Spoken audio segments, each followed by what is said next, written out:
तो कैसे हैं आप? आई होप सब बढ़िया। स्वागत है आपका फिर से एक नई वीडियो में। तो गाइस जो आज का हमारा टॉपिक है वो है SSC CPO 2024 medical latest update. देखिए वैसे तो मैंने इसके रिगार्डिंग पहले भी 2-3 वीडियो बनाई है, क्योंकि देखिए इसमें थोड़ा-सा मुझे वीडियो बार-बार इसलिए बनानी पड़ रही है क्योंकि इसमें लेटेस्ट अपडेट आती जाती है। अभी जैसे अभी मैंने लास्ट वाली वीडियो में बताया था कि 144 कैंडिडेट्स का कुछ इश्यू हुआ था। उनकी हाइट रीमेजरमेंट का कोर्ट ने भी ऑर्डर दे दिया था एसएससी को। तो उन्होंने जो जहाँ पे उनका पहले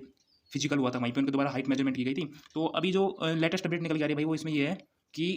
अभी जैसे जिन कैंडिडेट्स की हाइट मेजरमेंट हुई थी तो उनमें कुछ कैंडिडेट्स की हाइट सही निकली है, मतलब वो जो रिक्वायर्ड होता है ना उसके अकॉर्डिंग है उनकी हाइट। तो अभी अब देखिए अभी जैसे एक सेंटर की बताता हूँ आपको। तो उसमें समथिंग 11-12 कैंडिडेट्स को बुलाया था, तो उसमें से 3-4 कैंडिडेट्स की हाइट सही थी, बाकी 8 को डिस्क्वालीफाई किया गया था। अब दिक्कत ये होगी कि जिन कैंडिडेट्स की हाइट सही हुई है तो उनको आपको पेपर सेकंड मतलब मेंस दिवाना होगा सीपीओ का। तो भाई अब ये तो इस हिसाब से तो देखिए आप समझ सकते हैं कि जो मतलब ये मेडिकल डेट जो मैं इसकी बताता हूँ, मैं मेडिकल की जो डेट है उसके हिसाब से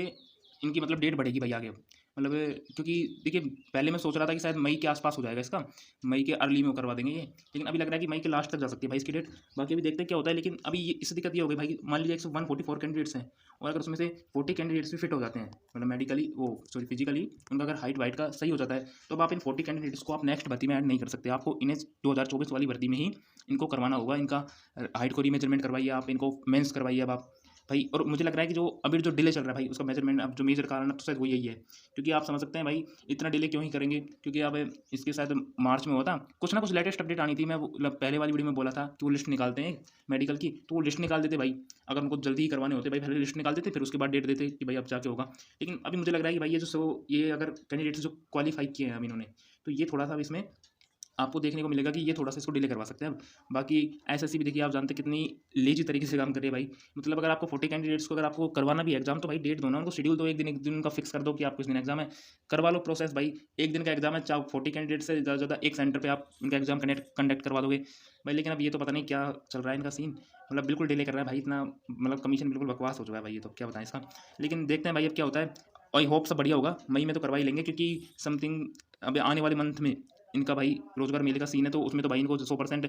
जो ये वाली सीपीओ 2024 इसको क्लैरिफाई करना होगा, मतलब पूरी भर्ती कंप्लीट करवानी होगी। अब देखिए थोड़ा सा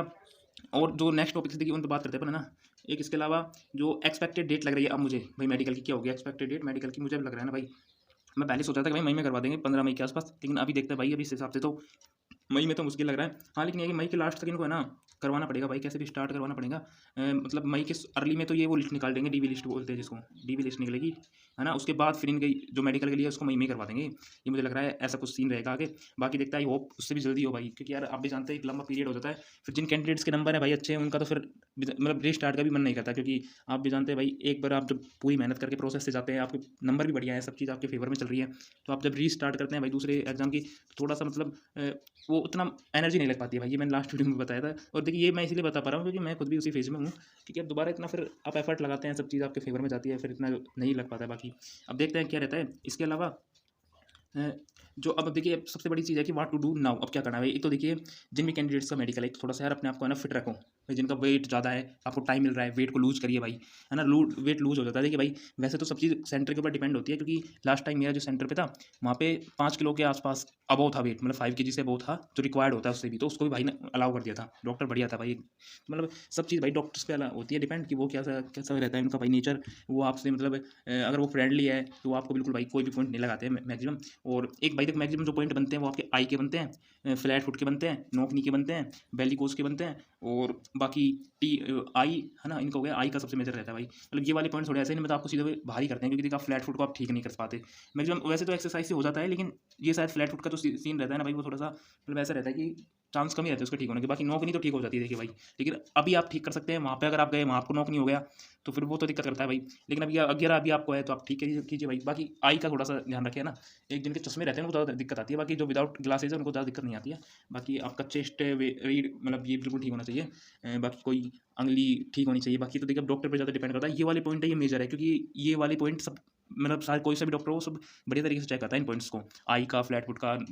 ये बेली कोच का, नोकनी का, इनको सब बढ़िया चेक करते हैं। बाकी और पॉइंट को तो डॉक्टर इजी वे में निकाल भी देते हैं, मतलब कोई दिक्कत नहीं, वो तो आपको कर देंगे पास।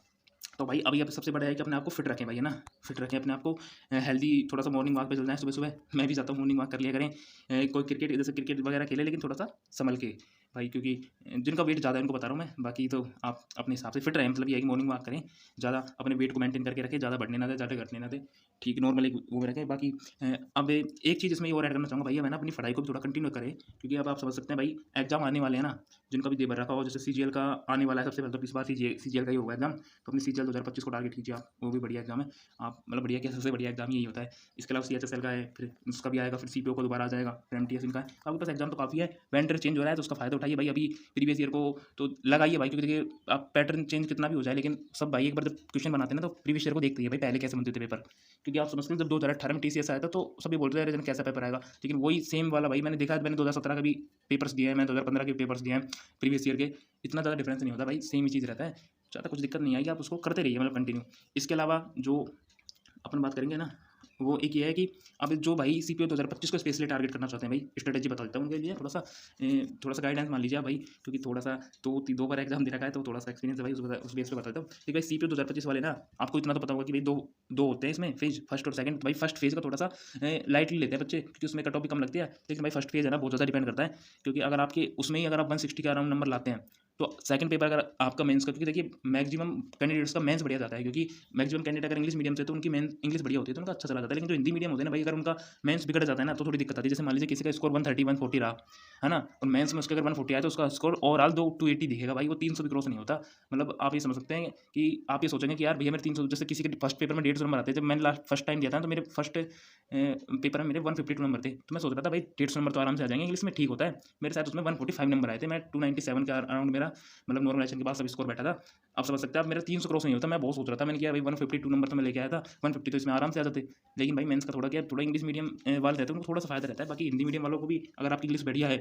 तो आपको बहुत फायदा रहता है। लेकिन बाकी ये है कि भाई आप फर्स्ट पेपर में इतना मार्जिन लेके चलिए कि अगर आप सेकंड पेपर में कहीं लैग भी करते हैं ना तो आपको थोड़ा सा फायदा रहेगा भाई, मतलब उसमें आपको ज़्यादा पीछे नहीं होगे, क्योंकि भाई जब दोनों पेपर के नंबर ऐड होते हैं ना तो 300 नंबर भी ऐसा लगता है यार 300 नंबर नहीं आ रहे, बताओ क्या होगा, तो वो सीन रहता है भाई। तो इसलिए थोड़ा सा बढ़िया भी से स्ट्रेटेजी भाई यही है कि अपने आपको प्रैक्टिस करते रहिए आप, जिनका सिलेबस कंप्लीट है, क्योंकि देखिए इसमें अधिकतर मोस्टली तो रिपीटर्स होते हैं, और जो न्यू बिगिनर है भाई उनके लिए तो मैं ये बोलूँगा कि आप है ना बिगिनर्स हैं तो आप PYQ उठा लीजिए, PYQ देते रहिए भाई, इसके PYQ देते रहिए, बाकी आपका जो टॉपिक वीक है उसको प्रैक्टिस करते रहिए भाई, जैसे मैथ का कोई टॉपिक वीक है उसकी कर ली, इंग्लिश की कोई टॉपिक वीक है उसकी प्रैक्टिस कर ली, ऐसा चलता रहेगा, कोई दिक्कत नहीं आएगी आपको ना, आप अपनी प्रिपरेशन को कंटिन्यू करिए, मतलब थोड़ा इसके भरोसे बैठने में कोई दिक्कत नहीं। बाकी एक new vendor effect, new vendor का इफेक्ट, देखिए न्यू वेंडर का इफेक्ट ज़्यादा कुछ नहीं पड़ने वाला है, नॉर्मल इफेक्ट होगा भाई,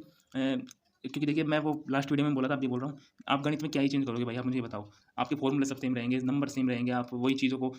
ब्याज लाभ हानि आप यहाँ पढ़ लो चाहे विदेश में जाके पढ़ लो भाई, वो तो सब जगह सेम है, तो वो समझ रहे ना, वो मैं एक बताना चाह रहा हूँ लॉजिक, कि आप इसमें कुछ भी चेंज नहीं होगा भाई, ना इंग्लिश में चेंज होगा और ना रीजनिंग में चेंज होगा भाई, जीके में भी कुछ चेंज नहीं होगा, हिस्ट्री तो हिस्ट्री रहेगी भाई, आप उसको कहाँ तक बदलोगे, आप बताओ, आप अकबर की जगह उसको क्या कोई दूसरा थोड़ी बता दोगे, अकबर तो अकबर ही रहेगा, तो मतलब समझ रहे हो ना भाई, तो वो चीज़ समझो आप, मतलब अपने आप बस आप तो ये करो, अब अपना जो पहले PYQ क्वेश्चन उठाओ उनको देखते रहो, ज़्यादा सोचो मत वेंडर वेंडर क्या होगा, और अगर चेंज भी होगा ना तो वो सबके साथ होगा भाई, वेंडर अगर नए क्वेश्चन भी लाता है ना तो भाई वो सबके साथ होगा, वो वाला सीन, मतलब वो सबके लिए एक तरीके से मतलब सबको सरप्राइज है वो, कि भाई अगर कोई क्वेश्चन नहीं आता है। बाकी मैं कहता हूँ अपनी मेहनत पे काम कीजिए, है ना, बाकी अपने आपको सेल्फ बिल्ड कीजिए। बाकी सीपीओ की रिगार्डिंग देखिए मैंने आपको बता दिया भाई, मई लास्ट में लग रहा है, और कुछ कैंडिडेट्स पास हुए हैं, ये वाली खबर ऑथेंटिक अभी तक तो मैं आपको बताता हूँ, जेन्युइन सोर्स ये है, तो इसलिए आप ज़्यादा अब इस पर सोचिए मत, है ना, अपने आपको बिल्डअप रखिए। ओके भाई, तब तक मिलते हैं नेक्स्ट वीडियो में, है ना, अगर कोई लेटेस्ट अपडेट आती है तो मैं आपको दोबारा अपडेट करता हूँ, तब तक के लिए जय हिंद जय भारत। और आप थोड़ा गाइस कमेंट सेक्शन में भी थोड़ा सा मैं सोच रहा हूँ कि जो ये ओलिव के मौके आते हैं ना अभी संडे सैटरडे वाले, तो मैं इनकी वीडियो अपलोड करने की सोच रहा हूँ, तो आप प्लीज़ मतलब अपना उसमें फीडबैक डाल देना